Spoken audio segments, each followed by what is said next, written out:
Señor. En el nombre del Padre, y del Hijo, y del Espíritu Santo. Amén. Ven, Espíritu Santo, llena los corazones de tus fieles y enciende en ellos el fuego de tu amor. Envía tu Espíritu Creador y renueva la faz de la tierra. Oremos. Oh Dios, que has querido iluminar los corazones de tus hijos con la luz del Espíritu Santo, haznos dóciles a sus inspiraciones, para obrar siempre bien y gozar de su consuelo. Por Cristo nuestro Señor. Amén. Dios te salve María, llena eres de gracia, el Señor es contigo. Bendita tú eres entre todas las mujeres, y bendito es el fruto de tu vientre, Jesús. Santa María, Madre de Dios, ruega por nosotros pecadores, ahora y en la hora de nuestra muerte. Amén. Gloria al Padre, y al Hijo, y al Espíritu Santo, como era en el principio, y siempre, y por los siglos de los siglos. Amén. Cristo, Rey nuestro, venga a tu reino. Virgen prudentísima, María, Madre de la Iglesia, ruega por nosotros. En nombre del Padre, y del Hijo, y del Espíritu Santo. Amén. Pues muy bien, vamos a continuar, ya yo creo que terminamos el ciclo que tenemos sobre la Eucaristía, sobre la Santa Misa. Y bueno, me estoy conectando aquí a lo que me mandó Ana Teresa para luego no desvariar en lo que tengo que decir. Pero ante todo vemos que la Eucaristía es sacrificio, lo vimos la otra vez, es unión, porque es la comunión, es unirnos a Dios nuestro Señor, a Cristo, es adoración y es viático. ¿Por qué digo todas esas cosas? Porque voy a desarrollar un poquito eso, ¿no? Vamos a conocer cada momento de la Eucaristía, pero yo quiero también referirme a la Eucaristía, que también es adoración y es viático. ¿Por qué? Porque la Eucaristía es sacramento, es sacrificio y es presencia real. ¿De acuerdo? Como sacrificio, ya lo hemos visto que es la Santa Misa, es presencia real, y ahí vamos a hablar de un momentito de la adoración. Recuerden que nosotros dejamos el Santísimo en el sagrario después de que celebramos la Santa Misa. Y ahí está la reserva, ahí está Jesús presente con su cuerpo, alma y divinidad. Está sustancialmente presente, ahí está Jesús. Y por eso tenemos esa adoración con el Santísimo. Algunas veces se puede sacar el copón, que es el ciborio, que es donde están las formas consagradas, o se puede poner en una custodia, que es, o un ostensorio también se llama, porque es para la adoración de los fieles. ¿De acuerdo? Para aquella adoración, siempre al final tiene que haber una bendición eucarística, ¿sí? A no ser que sea, ¿sí?, constante 40 horas, pero siempre al final tiene que haber una bendición eucarística. Cuando hay una exposición con el Santísimo, así, solemnemente, porque se dice solemne, ¿de acuerdo? Se da la bendición con el Santísimo al final. Y tiene que estar sobre pues, un mantel, ¿verdad? Como siempre. El corporal, porque siempre que está Jesucristo ahí presente se pone el corporal. Y la liturgia nos dice que tiene que haber al menos 4 velas encendidas, ¿de acuerdo? Para representar pues que ahí está Jesús y esa adoración a él. Al final tiene que acabar con esa bendición eucarística. Y se vuelve a guardar el Santísimo. Hay lugares en donde no hay custodia, entonces, ¿qué se hace? Pues se pone el copón. Y con el copón también se da la bendición eucarística, se puede dar. Y eso es Jesucristo que está presente. Pero está presente porque también es viático, hemos dicho. Ayuda al viajero, al que camina. Y nosotros llevamos el viático a los enfermos, por ejemplo, ¿verdad? Los enfermos se les lleva el viático, se hace una pequeña oración, y yo confieso, se hace como una pequeña paraliturgia y se les da la comunión. También una persona en peligro de muerte, si puede recibir la comunión, lo que se hace en la unción de enfermos, primero se le confiesa, después se hace el rito de la unción y se le da la comunión, para que él reciba el cuerpo de Cristo también, y es ese viático el que nos ayuda en la vía. Somos viatores, somos caminantes. Jesucristo es el que nos acompaña en el camino hasta el final. Entonces, es eso. Y para comulgar, hay algunas dudas. Nosotros sabemos que tenemos que escuchar misa entera, todos los domingos y fiestas de guardar. Entonces, si yo llego al Evangelio, llegando al Evangelio ya se puede considerar misa entera, pero si has puesto de tu parte, cuidado, si eres un perezoso y ahí ya es otra cosa. Pero si llegas tarde por X, Y, Z, podrías comulgar. Padre, pero yo voy a una misa de lunes. Llegué el lunes y llegué tarde. Puedo comulgar. ¿Por qué? Porque no obliga a la misa entera. ¿De acuerdo? Yo podría comulgar. De hecho, nosotros en el colegio, ¿qué hacemos? Damos la comunión a los niños. Hacemos una pequeña paraliturgia y se da la comunión a los niños. ¿Sí? Padre, si llega un niño tarde, puede comulgar. Porque no se obliga a la misa entera. De hecho, antes, en el antiguo rito, antes del Concilio Vaticano II, los sacerdotes celebraban muy temprano porque se podía celebrar hasta las 10 de la mañana, después ya no. porque el ayuno era de 12 horas. A partir de las 12 de la noche ya no se podía comer nada para poder celebrar la misa y poder comulgar. Ahora tenemos una hora y nos quejamos. Pero bueno, entonces, antes eran 12 horas. Desde las 12 de la noche no podías comer ni beber nada, ni agua. Y el sacerdote tampoco. Entonces, imagínense un sacerdote a las 10 de la mañana que puede celebrar misa. ¿Quién puede comulgar? Estaban desfalleciéndose. Entonces, las misas eran muy temprano, antes de que la gente fuera a trabajar. Y había sacerdotes que repartían la comunión antes de comenzar la misa, porque la persona que iba a trabajar no le daba tiempo a quedarse presente. Entonces, podían comulgar, comulgaban, hacían su acción de gracias, ¿verdad? Eso, y salían. Entonces, Jesucristo, ¿por qué digo esto? Porque es esa presencia real. Jesús que se queda con nosotros, que es ese viático, ese que nos acompaña. ¿Y cuánto se recomienda, verdad? Los santos padres, los grandes doctores, los santos recomiendan esa comunión frecuente, porque es llenarnos de Cristo. Nos vamos cristificando. Cristo es el que va entrando dentro de nosotros y nos va transformando, nos va cambiando, nos va haciendo uno con Él. Y como vimos, la Eucaristía es el culmen de la vida cristiana. Es el culmen de todos los sacrificios rituales que vimos del Antiguo Testamento, porque Cristo es el Cordero de Dios.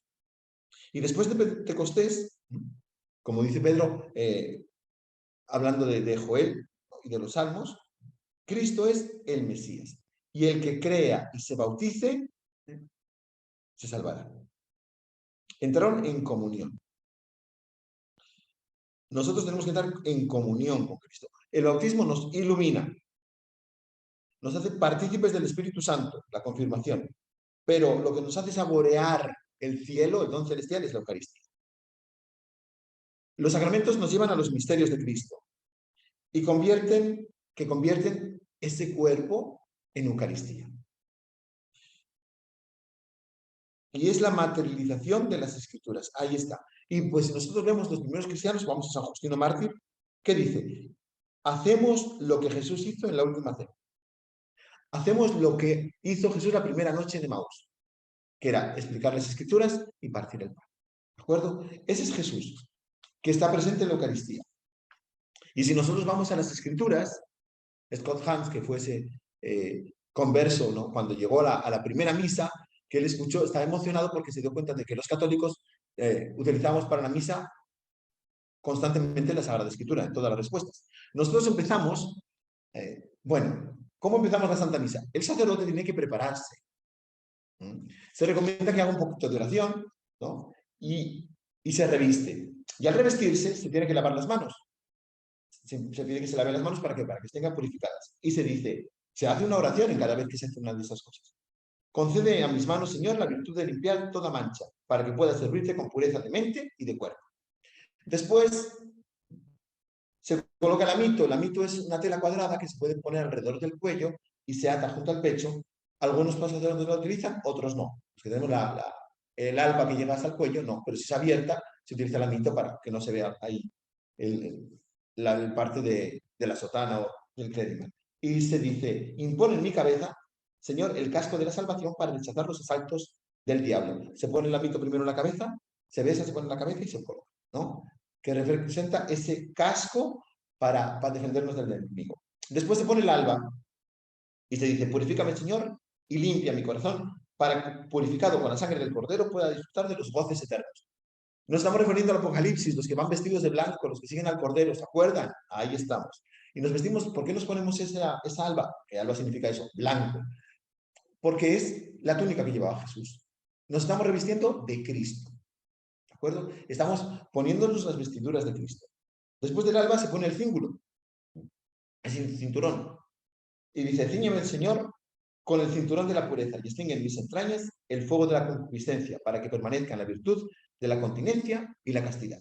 Ese es el cinturón, representa ese dominio personal, esa castidad, pero también representa el dominio personal de una persona, que cada uno de nosotros tenemos que tener como cristianos, pero también representa místicamente esas cuerdas con las que ataron a nuestro Señor Jesucristo, porque vamos a revivir la pasión de nuestro Señor Jesucristo. Después uno se pone la estola. ¿Se acuerdan el talib de los judíos? Esa telita que se ponía en como ese velo, con flecos, es la estola. Y la estola se dice, devuélveme, Señor, la túnica de la inmortalidad que perdí con el pecado de mis primeros padres. Y aunque me acerco a tus sagrados misterios indignamente, haz que merezca, no obstante, el gozo eterno. Eso representa el poder, la autoridad, para poder celebrar. Cuando uno se pone la estola, es la autoridad para poder celebrar los sacramentos. Por eso, cuando un sacerdote confiesa, suele tener la estola, que representa ese poder de las llaves de atar y desatar. Y luego también la estola significa la cruz de Cristo. ¿De acuerdo? Por eso la estola suele tener una cruz atrás y una cruz a cada lado, generalmente, ¿no? Representa la cruz de Cristo, ese yugo que carga nuestro Señor. Y después la casulla. Y se dice, Señor, ¿qué dijiste? Mi yugo es suave y mi carga ligera. Haz que lo lleve de tal manera que alcance tu gracia. Amén. Y como dijimos, ¿verdad? Representa el efod que llevaba el sumo sacerdote con las 12 piedras, que significa eso, tú que cargas con toda la iglesia. Tú llevas, no eres tú el que celebras, tú celebras en nombre de la iglesia. ¿Sí? No eres tú tampoco el que celebras, es Jesús el que celebra. Por eso cuando un sacerdote bautiza, ¿qué dice? Yo te bautizo, porque no es el sacerdote, es Cristo el que bautiza. Cuando un sacerdote da la absolución, dice, yo te absuelvo en el nombre del Padre, pero es Cristo el que te absuelve. Y cuando celebra una Eucaristía, que dice, esto es mi cuerpo, dice, este es el cuerpo de Jesús. No, ahí sería inválida.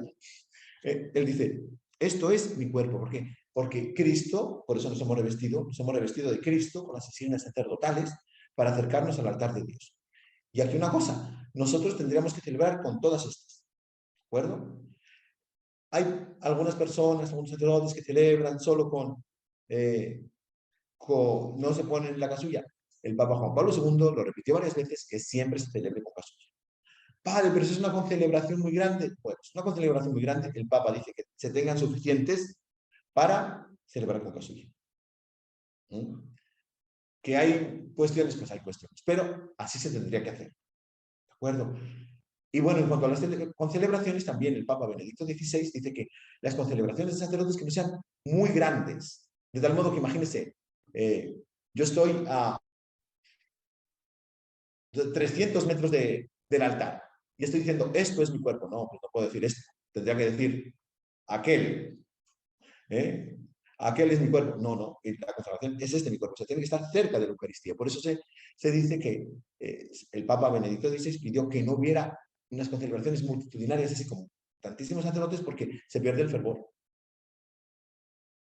Y qué más bonito que celebrar y estar cerca del altar de Dios. Bueno, pues el sacerdote sale, ¿verdad?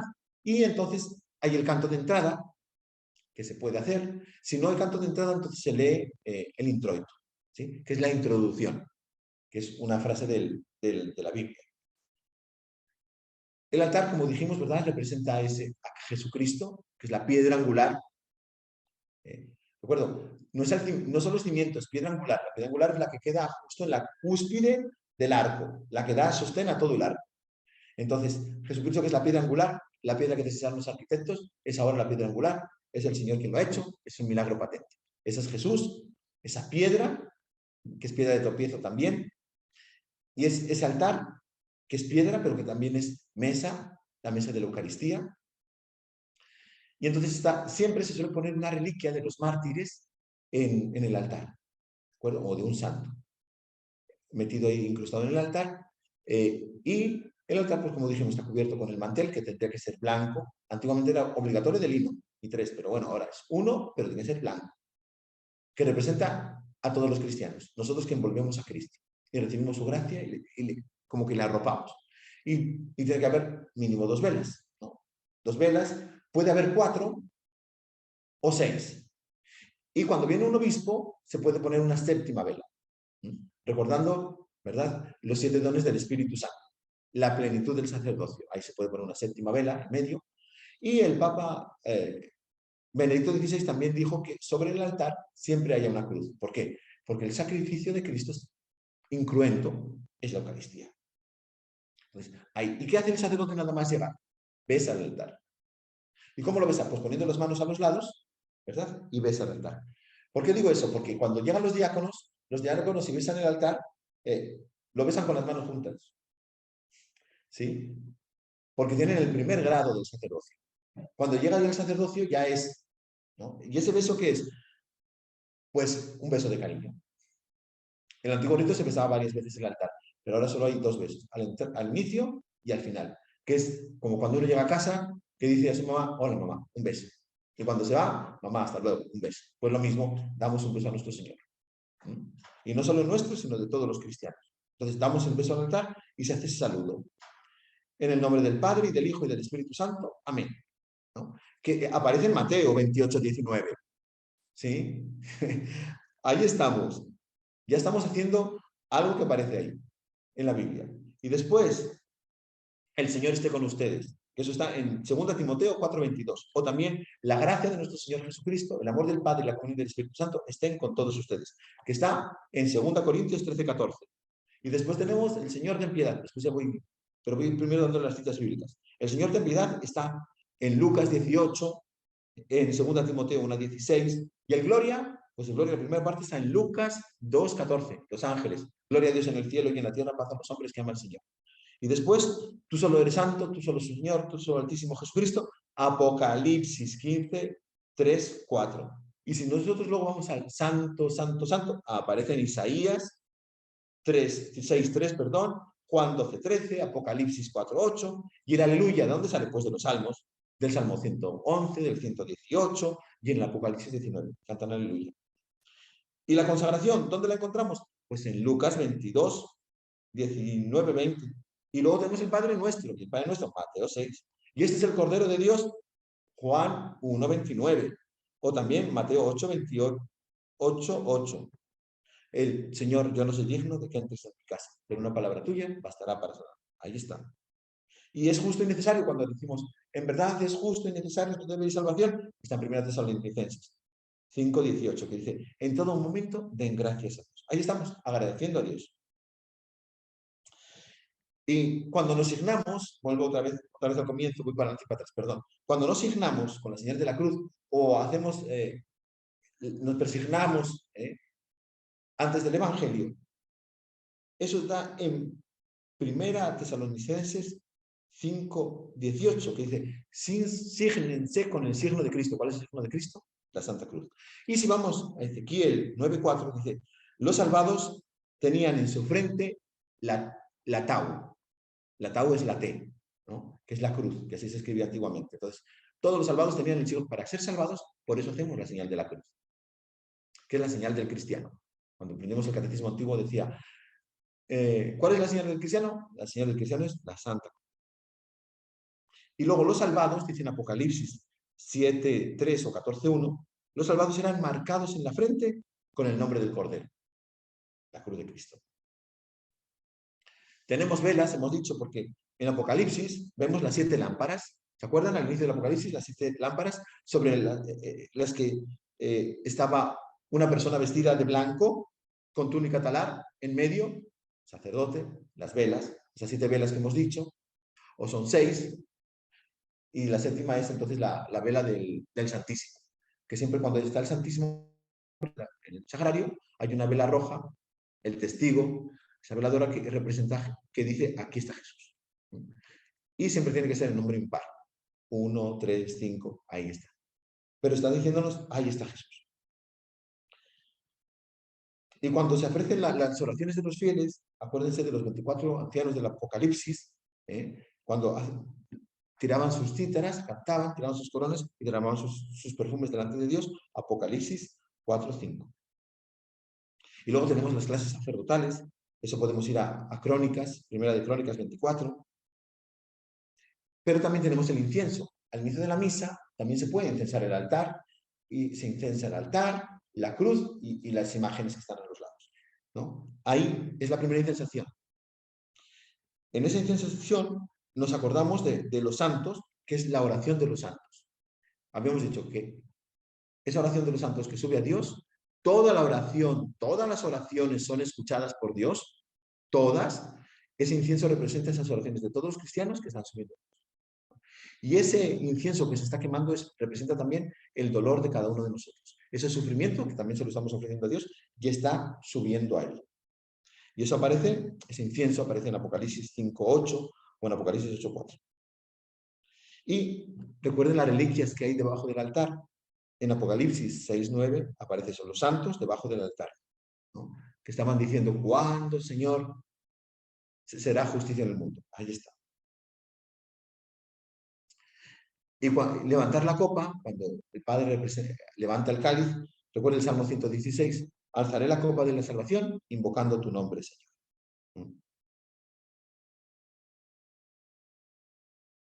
Y el Salmo 23 que dice, prepararé una mesa enfrente de mis enemigos.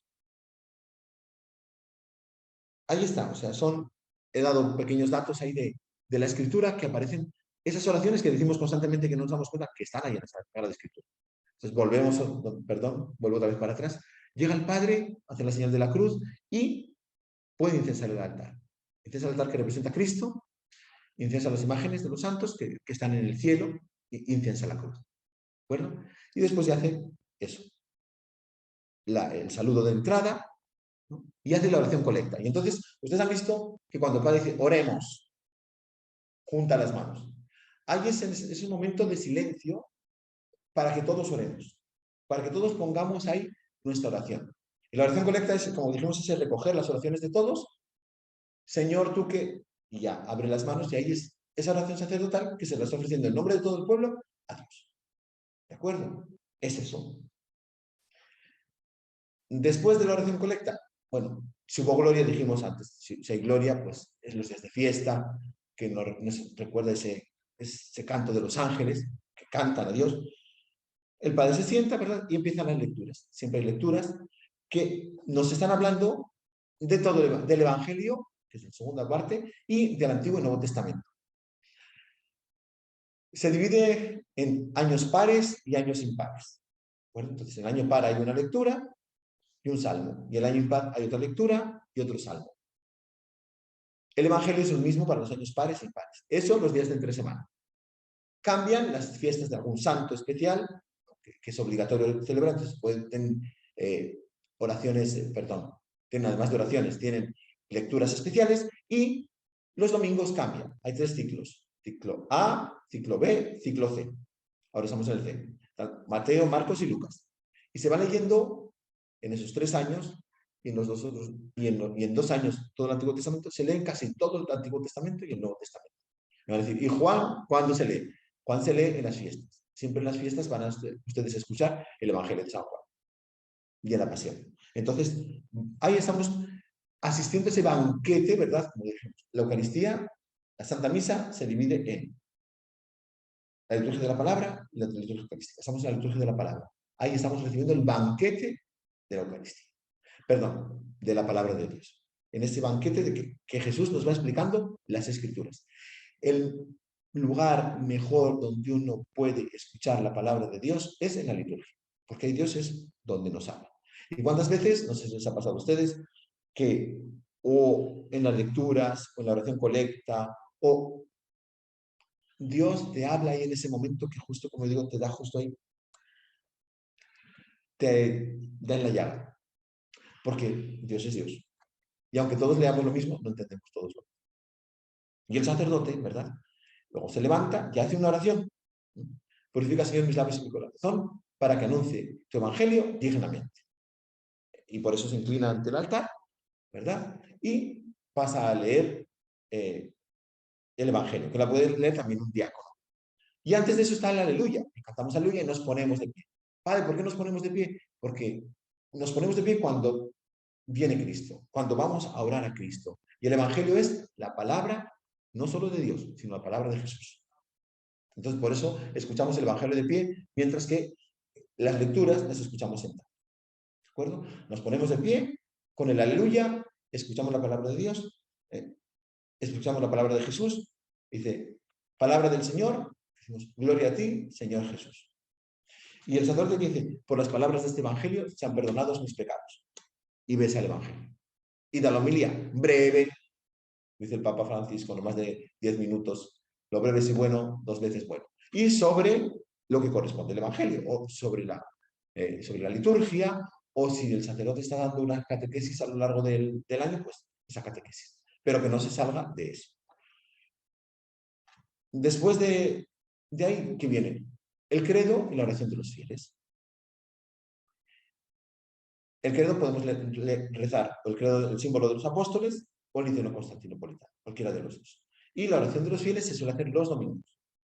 Los domingos es obligatorio, los demás días no es obligatorio. Entonces, se hace la oración de los fieles, se puede cantar, se pide que la oración de los fieles la haga solo un fiel, no un grupo de fieles, ¿sí? Sino solo uno y ya está, para que vaya fluido, porque muchas veces queremos meter a todo el mundo a hacer muchas cosas, pero se pide que sea solo uno. Aquí la costumbre es meter un montón de gente, cada uno hace una petición, pero bueno. Y el sacerdote siempre inicia y acaba. ¿Se han dado cuenta? Inicia una oración, hacemos la oración de los fieles, te rogamos, óyenos, y termina otra vez la oración. Y ahí terminó ya la liturgia de la palabra. Vuelvo a repetir como lo dije anteriores veces. Ahí los primeros cristianos decían, los que no están bautizados salgan fuera. O los penitentes. Ahí salían, cerraban las puertas y empezaba el misterio, el sacramento. El sacramento de nuestra fe. El misterio que es la Eucaristía. Y empezamos con el ofertorio. ¿Qué es el ofertorio? Las ofrendas. Ese ofrecer, ¿no? Y en la oración de las ofrendas, bueno, hay procesión de ofrendas. Las ofrendas tienen que llevarse, se pueden llevar el pan y el vino, que se va a consagrar en ese momento. Puede llevarse bienes metálicos, ¿verdad? O sea, con dinero, o algo para los pobres. Lo que no tiene que ser, y que es muy, muy extendido aquí, es que vela, representa... No, eso no se tiene que hacer. Simplemente se llevan las cosas, pone ahí. Puede haber un canto, que algunas veces ayuda y otras veces distrae. ¿Por qué digo eso? Porque el ofertorio tiene que ser un ofrecimiento de todos. O sea, cada uno de nosotros tiene que poner en esa patena y en ese cáliz lo que quiere pedir a Dios, sus oraciones, lo que necesita, lo que pide por los demás. ¿De acuerdo? Recuerden que la Santa Misa, esos 4 fines de alabanza y gloria a Dios, ¿verdad?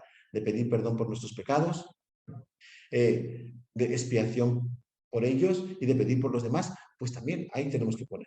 Solo que en ese momento pasa la ofrenda y entonces todo el mundo está buscando el dinero, están cantando una canción, pasa con esto y se nos va.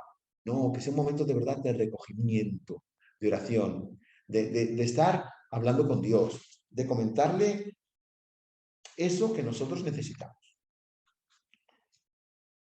Les voy a leer una oración que se hacía antes sobre las ofrendas.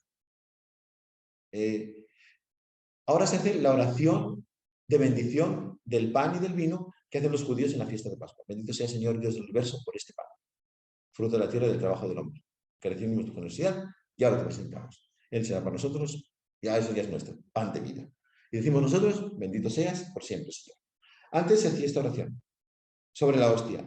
Recibe, oh Santo Padre Dios, omnipotente y eterno, esta inmaculada hostia que yo, indigno siervo tuyo, te ofrezco a ti, Dios mío vivo y verdadero, por mis innumerables pecados, ofensas y negligencias, y por todos los circunstantes, también por todos los fieles cristianos vivos y difuntos, a fin de que a mí y a ellos aproveche para la salvación de la vida eterna. Amén. Entonces, todas las formas, las hostias que se van a consagrar, se colocan encima del corporal. Si va a haber mucha afluencia de fieles, se pide que todo se consagre encima del altar. Nada de poner una mesa auxiliar y ahí ponemos los... No, tiene que ser sobre el altar, porque representa a Cristo. ¿De acuerdo? Ahí está. Después, el sacerdote, ¿verdad?, coloca un poquito de agua en el vino. Y ahí el sacerdote hace una oración, que es más o menos así. Oh Dios, que maravillosamente creaste la dignidad humana y la naturaleza humana, y más maravillosamente las restableciste por este misterio del agua y el vino, que participemos de la divinidad de aquel que se dignó participar de nuestra humanidad. O sea, pedimos que sea ese intercambio, porque ese agua representa la humanidad de Cristo y el vino, la divinidad. Entonces, cuando tú pones una botita de agua en mucho vino, ¿qué hace? Desaparece. Pero también representa a todos los cristianos, que nos unimos, representa tu oración, que tú la unes a Cristo y desaparece en Cristo. La asume, la toma, la hace suya. Por eso cuando el sacerdote hace ese gesto, tú pones ahí todo. Y cuando el sacerdote levante, tú levanta con Dios, levanta hacia Dios tu corazón para que esa oración que ha quedado en ese cáliz suba como con Cristo. Entonces, ahí se hace la elevación del cáliz, ¿verdad? Se ofrece y antes se hacía esta oración. Te ofrecemos, Señor, el cáliz de la salud implorando tu clemencia, a fin de que el olor de suavidad suba ante tu acampamiento de tu divina majestad, para nuestra salvación y la del mundo entero. Y después, ¿qué hace el sacerdote? Tapa con la palia. La palia es ese cuadradito de tela un poquito duro, tiene un alma de cartón o de plástico, se tapa. Eso representa el Espíritu Santo. Bueno, los cálices, generalmente, sobre todo antiguamente, tenían el cubrecáliz, tapaba el cáliz. ¿Sí? Encima del cáliz estaba el cubre corporal, que también los corporales se meten en una bolsita. Entonces, esa bolsita te lo sacas, despliegas, la dejas a un lado, abres, quitas el velo del cáliz, y ese velo del cáliz representa la Virgen María es el cáliz, que está cubierta por el Espíritu Santo. De hecho, la palia representa también el Espíritu Santo. ¿Sí? Recuerden, la iglesia, lo más sagrado siempre lo cubría con un velo. ¿Qué es lo que cubría con un velo? El sagrario, recuerda que la otra vez lo dijimos, estaba cubierto siempre con un velo. El velo, el velo del ciborio, cuando se guardaba la Eucaristía dentro del sagrario. El velo del cáliz. Y las mujeres en la iglesia también iban veladas, porque representaban las alas de los ángeles. Ese velo representa en la iglesia las alas de los ángeles que cubren lo más valioso. Y es que cómo iban. De hecho, los ortodoxos, aún, y los cristianos del rito oriental, aún las mujeres entran siempre con el pelo velado, siempre, siempre veladas. Un pañuelo o una cosa. Pues muy bien, entonces estamos ahí, que el sacerdote ofrece y entonces tapa el cáliz y hace una oración con las manos encima del altar y dice, con espíritu humilde y ánimo contrito, seamos recibidos por ti, Señor, Dios nuestro. ¿No? Le ofrecemos ese sacrificio y nos lavamos las manos. Esa es la base de lávame domine, lávame iniquidad mía, eta pecado mío, múndame. Lávame de mi iniquidad y de mi pecado. Límpiame, Señor. ¿No? Y ahí, ese limpiarnos las manos representa dos cosas. Porque antiguamente los padres que hacían, recogían todas las ofrendas y después de recoger las ofrendas se tenían que lavar las manos. Pero también representa que el sacerdote tiene que estar purificado. Representa que todos los cristianos que estamos ahí presentes en la Santa Misa, ¿qué dice Jesús? Si vas a presentar tu ofrenda al altar, primero reconcíliate con tu hermano. Lávate. Al inicio de la Santa Misa, la primera Santa Misa, Jesús, antes de la última cena, lavó los pies a sus discípulos. Y les dijo, todos tienen que estar limpios. Eso representa también. Es el lavatorio. Jesús que nos quiere lavar, por eso límpiame de mi pecado. ¿No? Y ya le pedimos, y ahí nos acercamos otra vez al altar. Y entonces ahí hacemos el oremos sobre las ofrendas. Y hacemos esa oración sobre las ofrendas, y después ya empieza levantemos el corazón, lo tenemos levantado hacia el Señor, y que siempre repetimos. ¿De acuerdo? Pero siempre empieza con esa oración, dependiendo del ciclo litúrgico cambia, y después, al final, lo mismo. La doxología, perdón, el santo. Empezamos ahí, y después de eso, ya empieza pues el momento más importante, que es la consagración. ¿No? Y ahí, en la consagración, tenemos 4 plegarias eucarísticas. La primera, que es el canon, que es la regla eucarística para el rito occidental, ¿verdad? Y luego las otras 3 plegarias eucarísticas. En diversos momentos de esa plegaria eucarística, una de las cosas que aparece es la petición al Espíritu Santo para que venga y transforme, la epíclesis. ¿Quién va a transformar ese pan y ese vino, el cuerpo y la sangre de Jesús? El Espíritu Santo, a través del sacerdote. Pero se pide la venida del Espíritu Santo. Y también, antes o después de la Eucaristía, siempre se piden por 3 cosas. Por la iglesia militante, ¿verdad? Siempre pedimos por el Papa, los obispos, los sacerdotes. Pedimos a la iglesia triunfante con tus santos, ¿verdad? Pedimos con la Santísima Virgen, San José su esposo, los santos. Y también pedimos y acuérdate de nuestros hermanos que se durmieron en la esperanza de la resurrección. Pedimos por nuestros hermanos difuntos. Siempre. Entonces, si seguimos la plegaria eucarística 1, tenemos los 24 ancianos del Apocalipsis, porque se dice al inicio de la plegaria 12 santos y al final de la plegaria eucarística otros 12 santos. lo más importante es cuando llega la plegaria eucarística, cuando el padre, el sacerdote, impone las manos, ahí está bajando el Espíritu Santo y está transformando ese pan y ese vino en el cuerpo y la sangre de Jesús. Entonces, en ese momento nos ponemos de rodillas. Es el momento para arrodillarnos, para decir, y si quieres hacer la oración, Señor mío y Dios mío, cuando levanta, porque se expone, ¿verdad? Ahí se expone para que todo el pueblo pues pueda ver ahí el cuerpo de Cristo.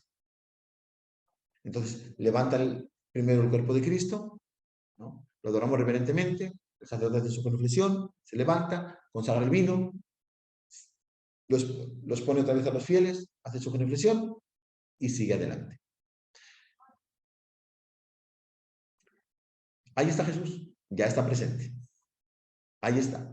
Podemos hablar con él ahí directamente. Y como hemos dicho, ¿por qué el Padre separa el vino del pan? Porque Jesús es un sacrificio, entonces está muerto. Jesús muere, está muriendo ahí. Y cuando muere, pues derramó toda su sangre. Seguimos adelante y decimos por Cristo, ¿verdad? Al final, por Cristo, con Él y en Él, que es el culmen de la vida cristiana. Por Cristo, con Él y en Él. A ti, Dios Padre Omnipotente, todo honor y toda gloria, por los siglos de los siglos. Y decimos todos, amén. El amén es para todos, no por Cristo, con Él y en Él. Eso lo dice el sacerdote. Y hacemos la oración que Jesús nos enseñó, ese Padre Nuestro. Y como dijimos la otra vez, ese Padre Nuestro, ¿verdad? El Padre pone un poco las manos extendidas porque es oración, pero los fieles no, los fieles simplemente, bueno, pues con los brazos cruzados o con las manos juntas o con las manos cruzadas, como ellos quieran, pero rezamos juntos el Padre Nuestro. No dándose las manos todos y así para que se... No, el Padre Nuestro todos decimos Padre Nuestro y estamos llamando a Dios, Papá. ¿De quién? De todos. No del que te das la mano, de todos los cristianos. Ahí estamos todos diciendo Padre Nuestro. ¿De acuerdo? Después de eso, el rito de la paz. El rito de la paz esté con ustedes y con tu espíritu. Lo mismo, es un gesto litúrgico y es lo que Jesús dijo cuando resucitó. La paz esté con vosotros. ¿Sí? Entonces, Jesús nos está dando la paz. Cuando dice, ¿podéis dar la paz? Jesús nos está dando la paz. En ese momento, si uno no tiene tribulación en su vida, pida la paz. Y de la paz al que está al lado, que representa a todos los cristianos que están al lado y a todos los cristianos que están al lado. Y ahora con la pandemia, pues hacemos, no sé, el gesto hindú, o hacemos así, o el gesto de los hippies. No, eso no es paz cristiana. ¿Eh? Simplemente nos saludamos un momentito, la paz esté contigo, la paz esté contigo. ¿Y qué decimos? La paz esté contigo. ¿Y qué repito? Con tu espíritu. Eso es. En la Edad Media incluso se tenían unas imágenes de Cristo, ¿verdad? Sobre una tabla o una cosa de metal, y se daba el beso, uno le daba por aquí y el otro le daba por allá, ¿no? Que representaba eso, ese escudo de la paz, pero en Cristo, besarnos en Cristo. Entonces, ese escudo de la paz esté contigo, la paz esté contigo. Y entonces llega, hay la fracción del pan. ¿Por qué es la fracción del pan? Porque la Eucaristía al principio se celebraba pues, con pan sin levadura, pero era grande, y entonces se troceaba. Pero no solo eso es, sino representa también Cristo que se parte, Cristo que se rompe, Cristo que es sacrificado. Y por eso decimos, he aquí el Cordero de Dios. Apocalipsis. El Cordero de Dios, que quita el pecado del mundo. Dichosos los invitados a la cena del Señor. Recuerden la parábola de Jesús. Muchos son los llamados, pocos los escogidos. Dichosos los invitados, Jesús nos invita a su cena. En Apocalipsis, mira que estoy a la puerta y llamo. Si me abres, entraré y cenaremos juntos.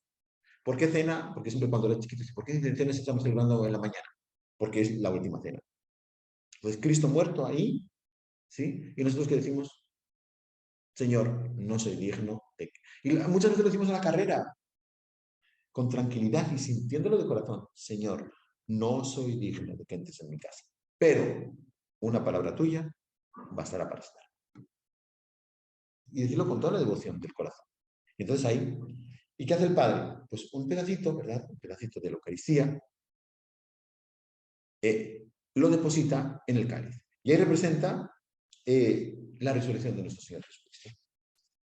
Que Jesús hasta ese momento estaba separado, ¿verdad? Su cuerpo de su sangre, y ahí en ese momento se vuelve a juntar. Y representa eso, la unión, nuevamente, la unión. Y se dice, y el sacerdote dice esta oración, esta unión del cuerpo y la sangre de nuestro Señor Jesucristo nos aproveche para recibirla para la vida eterna. Y ya está. Y se deposita, ya hay. Y el sacerdote después comulga. El primero que comulga es el sacerdote, tiene que comulgar. Tiene que comulgar ese pan y ese vino. ¿Por qué? Porque han sido los que son, porque solo se consuma el sacrificio cuando el padre consume. ¿De acuerdo? Si un sacerdote le da un ataque cardíaco en mitad de la misa, otro sacerdote lo tiene que suplir. Quizá no en el momento, pero sí, me pasó una vez en Salamanca, estaba en Salamanca un sacerdote, estaba celebrando misa eh, y le dio un algo ahí. Y se desmayó y cayó, entonces el hermano que estaba acolitando llamó, hizo lo que pudo, llamó a otro padre y bueno, se lo llevaron al hospital. Y no había más padres en casa. Entonces cuando llegó otro padre, le dijeron, padre, padre, padre, nos dijeron que el padre fulanito estaba celebrando misa y de repente se desmayó. Entonces el padre se acercó al altar, vio en qué parte de la misa iba, estaba empezando el ofertorio, entonces el padre se revistió y continuó. ¿Por qué? Porque es un sacrificio ya iniciado. Lo tiene que terminar, lo tiene que finalizar. ¿De acuerdo? ¿Y cuándo se finaliza? O sea, cuando se da el... Podéis ir en paz. Pero el sacerdote tiene que consumir, como dijimos la otra vez, ese cuerpo y no puede sacar la Eucaristía del sagrario y consumir esa Eucaristía. No, tiene que consumir la que él sacrificó. Ese es el sacrificio. Y después de que el padre consume, que dice... el Señor guarde mi alma para la vida eterna. Amén. El cuerpo de Cristo me guarde para la vida eterna. Amén. La sangre de Cristo me guarde para la vida eterna. Amén. Y entonces, pues ya, toma la Eucaristía, ¿verdad? Y se da la Eucaristía a los fieles. Esa comunión, que tiene que ser con reverencia. A ser posible, en la boca. Es un indulto pontificio que se dio a Estados Unidos y después que se lo pasaron, todo el mundo lo tomó como suyo, recibirlo en la mano. Pero hay que tener muchísimo cuidado que no salgan miguitas. Porque en cada miguita que hay ahí está el cuerpo de nuestro Señor Jesucristo. Y muchas veces anda por los suelos. Entonces, recibirlo lo más reverentemente posible. Ahora por la pandemia se dijo que se puede tomar en la mano. Con muchísimo cuidado, por favor. Y lo digo yo porque en estos países tropicales el pan enseguida se desbarata. Entonces, cuando uno está dando la Eucaristía, ay, uno sufre. Padre, ¿qué pasa si de repente se cae en una forma? Bueno, pues se toma, ¿verdad? Se deposita, otra vez en el... O si se ha ensuciado, pues la deja a un lado, ¿verdad? Y bueno, se sigue dando lo que yo suelo hacer. ¿Y qué hace? Se tiene que limpiar ese lugar. Generalmente lo que yo suelo hacer es tomo la palia y lo coloco ahí para que nadie pise ahí. Y después cuando termina la misa, pues con agua, ¿verdad? Y un purificador, voy limpiando esa parte. Si esa hostia que está un poquito sucia o se cayó, pues no quiero dársela a otro fiel porque pues, quién sabe, quizá no le... Bueno, pues la tomo y ya ven que en muchos sagrarios, al lado del sagrario, hay un vasito con agua. Ahí es donde se dejan esas partículas, ¿no? Y se acuerdan el milagro que hubo en Argentina, que lo vio el Papa Francisco cuando él era cardenal, ¿verdad? Que colocaron esa forma ahí y a los días en realidad se quedó sangre y de repente que era un pedacito de corazón humano, ¿verdad? Unas células de corazón humano. Entonces, ahí está, esa es Cristo Eucaristía. Entonces, si pasan esas cosas, con suma reverencia, si tú ves que se le cayó a una persona la forma, recógela, la consumes tú y ya está. O avisas. Y cuidado también, ya, bueno, que no tenía pensado decir esto, pero lo estoy diciendo. Cuidado con los robos. A mí me pasó una vez en Barquisimeto, que yo casi me desmayo. Estábamos en la Divina Pastora y estábamos dando la comunión. Y un señor se estaba yendo con la comunión en la mano. Y el monaguillo, váyase detrás. Y los servidores salieron corriendo detrás de él, pararon y ya le quitaron la comunión, obviamente. Y a partir de ahí dije, yo tomé el micrófono y dije, perdónenme, pero discúlpenme. Yo a todo el mundo voy a dar la comunión en la boca. Porque acaba de casi ocurrir una profanación eucarística. Y eso nunca. Entonces, bueno, son esas cosas que desgraciadamente también se pueden ver. Entonces, cuando uno va a un lugar nuevo, que no conoce, un lugar con mucha afluencia, que no conoce, se recomienda siempre darlo en la boca por si acaso. Entonces, bueno, se comulga y ¿qué hay que hacer? Pues una acción de gracias. Nosotros tenemos la costumbre, ¿verdad?, de rezar el ánima Christi, pero hacer una acción de gracias porque Jesús está en ti. Santa Teresa de Jesús decía que más o menos Jesús está entre 10 y 15 minutos dentro de nuestro corazón, porque hasta que los jugos gástricos no consuman materialmente eh, lo físico, ¿verdad?, por así decirlo, la materia, los accidentes, que se sepan, pues está ahí Jesús, está presente, está en nuestro corazón, está en nosotros. Entonces, con suma reverencia, pues verdad, ahí estar con Jesús. Y después al final, ¿qué se termina? Con la última oración, la oración final. Muchas veces hace una oración antes de la Eucaristía, ¿para qué? Para que uno vaya teniendo ese sonsonete, ¿verdad? Y poder repetirlo y poder hablar con nuestro Señor. La oración final, se hace la oración final y se da la bendición. Y en la bendición, pues lo mismo, otra vez hacemos la señal de la cruz. Otra vez decimos, hacemos alianza con Dios. Porque hacer la señal de la cruz es hacer una alianza con Dios. Señor, ¿eh? Y la bendición de Dios Todopoderoso desciende sobre ustedes y que les acompañe siempre. Dios con nosotros siempre.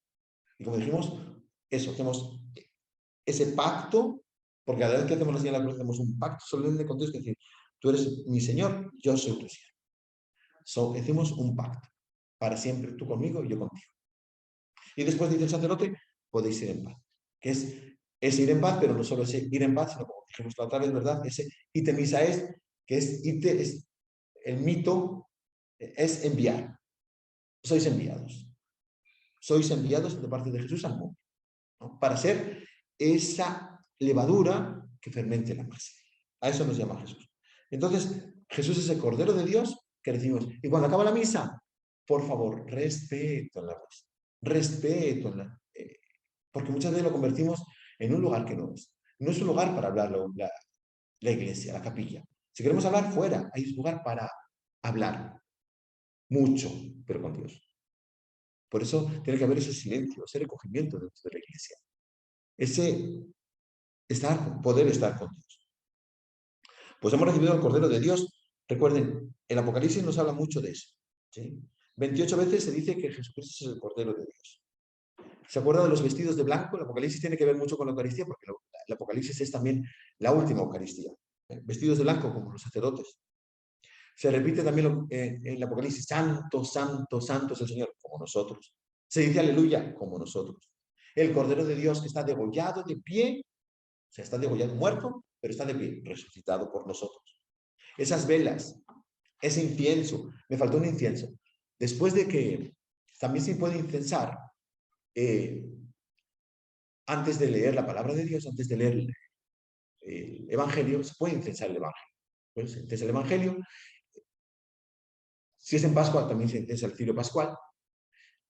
Y en el ofertorio, después de las ofrendas, se pone incienso y se inciensa la oblata. Se inciensa la oblata es la oblación.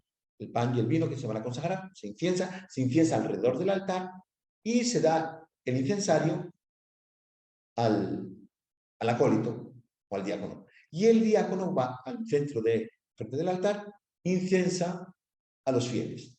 ¿Por qué? Porque todos somos santos. Todos somos templos de Dios. Y estamos ofreciendo, ¿qué es el incienso? Ofreciendo Cristo que se ofrece, pero nosotros también nos ofrecemos. Estamos ofreciendo juntos la oración. Y recuerden que nosotros, como católicos, tenemos muchos signos, muchos símbolos, pero somos muy humanos porque tenemos muchos sentidos. O sea, uno cuando entra a la iglesia y huele incienso, está rico. Le cambia. Y la música bonita, esa música estridente, que te relaja, que te hace pensar en Dios. Esos templos hermosos, no esos galpones ahí feos que hay en algunas iglesias, que Dios mío, y esos cristos feos que parecen robots, o sea, una imagen bonita, bella, esas vidrieras de las catedrales góticas, wow, o sea, te eleva. ¿Por qué? Porque todos los sentidos me tienen que llevar a Dios. Entonces, bueno, estamos hablando que en el Apocalipsis también aparece ese incienso. Está la liturgia de la palabra, que son los 7 sellos al inicio, ¿verdad? Las siete iglesias, los 7 sellos.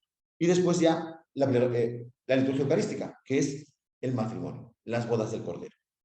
Y el clímax es la comunión, es la unión con Jesús. Entonces, ¿cuáles podemos decir, los dos clímax que tiene la Santa Misa?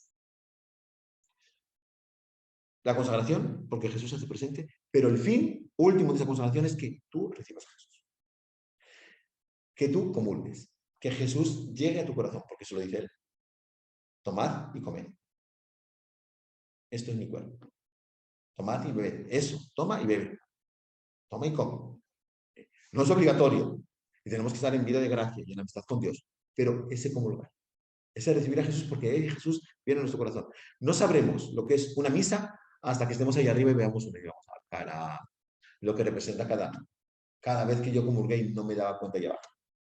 Entonces, aprovechemos eso.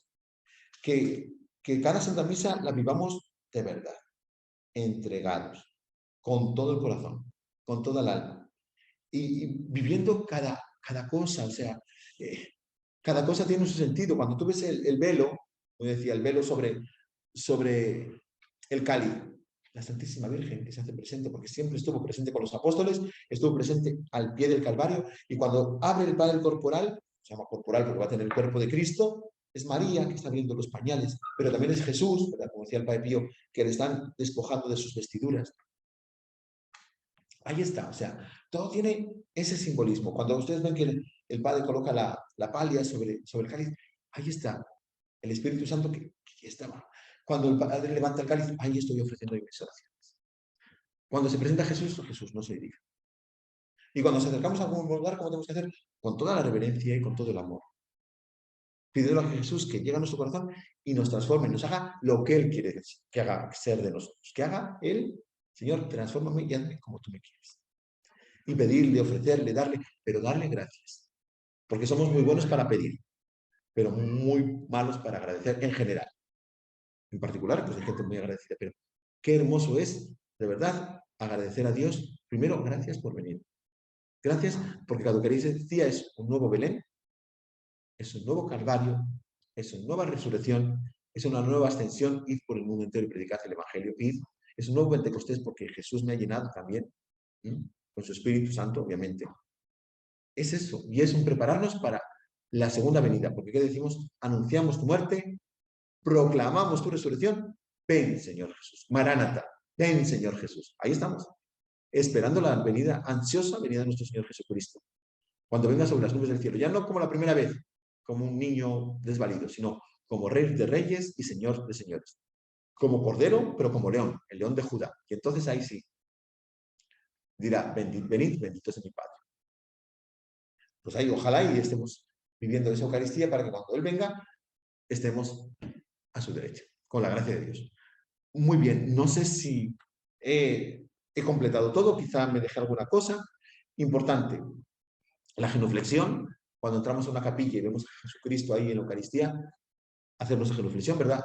La rodilla izquierda, perdón, la rodilla derecha al piso, porque los reyes, los monarcas era al revés, la rodilla izquierda, ¿no? Pues con Jesús es el Rey de Reyes, Señor de los Señores, la rodilla al piso, ¿verdad? Y tú puedes hacer una ejaculatoria, Señor mío, Dios mío, yo creo en ti, lo que quieras, pero esa genuflexión, si no la quieres hacer en el piso, hazle sobre el reclinatorio de la banca, pero haz tu genuflexión, caer de rodillas cuando Jesús viene ahí en la Eucaristía, nos levantamos cuando ya termina la consagración, pero a mí me da mucha pena, yo cuando era chiquito me acuerdo que todo el mundo se arrodillaba, tocaban una campanita y todo el mundo se arrodillaba.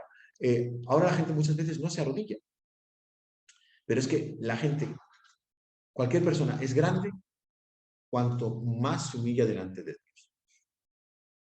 Y ahí tenemos que adorar, porque todos los ángeles del cielo están ahí adorando a nuestro Señor. Todos los santos están adorando a nuestro Señor. Ahí están. Y pues nosotros, ¿qué tenemos que hacer? Ahí de pie. No, hombre, de rodillas ante Dios nuestro Señor. Perdón, pero bueno, si está enfermo, si tiene una dificultad, obviamente. Pero presentar, si tú no puedes arrodillarte, ese signo de devoción, de fe, de que transpires ahí. Digo yo, como el Padre Gustavo, cuando se celebra la Santa Misa, con su estola, ¿verdad? Y ahí hace su inclinación ahí cuando en la consagración. Claro, porque después de la consagración los sacerdotes nos arrodillamos, ¿verdad? Y él, pues, ahí está. Esa fe, esa devoción. Pues bueno, yo creo que aquí terminamos, que ha estado bastante largo. Si tienen alguna pregunta y yo puedo responderla, pues adelante.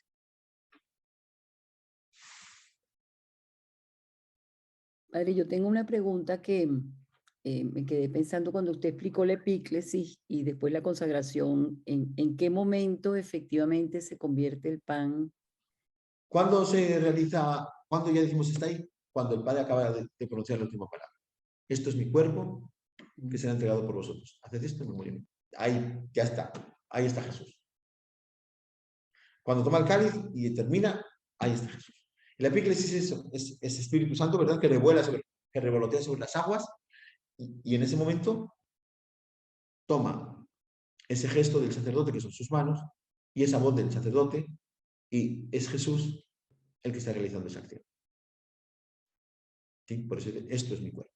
Y a la vez ahí está Jesús muriendo. Nosotros, místicamente, es un sacrificio, ¿verdad? Incruento, no hay derramamiento de sangre, pero es nosotros que volvemos a la cruz y ahí estamos viendo ese sacrificio de Jesús. Ahí están las manos del sacerdote, ese Jesús que está muriendo por nosotros. ¿Sí? Y por eso cuando recibimos el cuerpo de Cristo, recibimos el cuerpo, la sangre, el alma, la divinidad de Jesús. Y en cada una de las especies está todo el cuerpo y todo el alma, sangre, alma y divinidad. Se hace separado, ¿por qué? Para manifestar ese sacrificio. ¿De acuerdo? De acuerdo. Y no puede haber misa, obviamente, si solo hay una especie. Va a consagrar el Padre solo el pan, porque no hay vino. No se puede. Fíjese. No se puede, tiene que ser siempre pan y vino, no se puede. Ya alguna vez me ha pasado que he ido a una casa de retiro, iba a hacer celebrar misa, yo todo fervoroso, ¿y dónde está el vino? Ay, padre, no hay vino. ¡Ah! Si que tenemos un poco de, a ver si las hermanas tienen vino. No, es que nosotros no tenemos vino. No, pues vino normal no se puede, porque para consagrar el vino, el pan, tiene que ser pan sin levadura, además, sin fermentos, ¿de acuerdo? Entonces tiene que ser pan ácimo. Y tiene que ser un pan, eso, puro pan. Que es harina, un poquito de sal y agua. Y el vino tiene que ser un vino que la conferencia episcopal diga que se puede, porque tiene que ser un vino de uva, no puede tener añadidos, ni colorantes, ni conservantes. Entonces, tiene que ser ese vino especial, por eso hay vino de misa. Cuando hubo escasez de vino aquí en Venezuela, la conferencia episcopal dijo que podíamos utilizar vino blanco chileno, porque no tiene ni colorantes ni conservantes. Bueno, entonces se podía celebrar con eso. O algunos vinos españoles, italianos y portugueses, pero teníamos que ver que no tuvieran colorantes, porque muchos de los vinos tintos tienen colorantes y tienen conservantes, y ustedes leen con cierto sabor a bayas del bosque, que tienen aditivos. Tiene que ser puro vino. ¿Y por qué se pone en el agua? Porque los judíos, el vino que tenían era un vino de uva muy fuerte, y siempre se le colocaba un poquito de agua para hacerlo más digerible, ¿de acuerdo? Por eso Jesús colocó agua en el vino de la última cena. Y por eso nosotros hacemos eso mismo. Sí. Pues vamos a dar gracias a Dios. En nombre del Padre, y del Hijo, y del Espíritu Santo. Amén. Amén. Te damos gracias, Señor, por todos tus beneficios, a ti que vives y reinas por los siglos de los siglos. Amén. Cristo, Rey nuestro, venga a tu reino. Virgen prudentísima, María, Madre de la Iglesia, ruega por nosotros, en nombre del Padre, y del Hijo, y del Espíritu Santo. Amén. Pues que tengan buena tarde, que Dios les bendiga.